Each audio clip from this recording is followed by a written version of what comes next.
বিপ্লবী শুভেচ্ছা। আমাদের আয়োজনে এসেছেন শিক্ষক, এসেছেন চলচ্চিত্র নির্মাতারা, এসেছেন সাংস্কৃতিক কর্মী সহ সাধারণ মানুষ।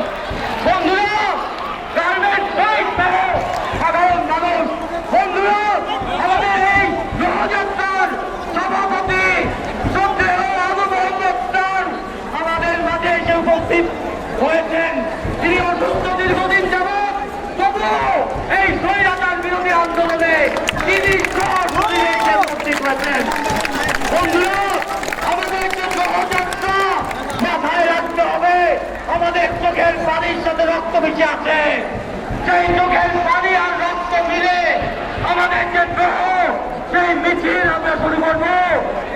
আবু মোহাম্মদ খানের সভাপতিত্বের যে বক্তব্য, সেই বক্তব্যের পর আমাদের গ্রহযাত্রা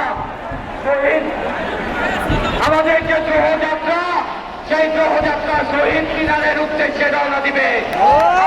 প্রত্যেককে মানবতার বক্তব্য শান্ত হয়ে শোনার আহ্বান এবং পরবর্তী সময়ে এই স্বৈরাচার বিরোধী গ্রহযাত্রায় আপনারা সাথে হবেন সেই আহ্বান জানাই।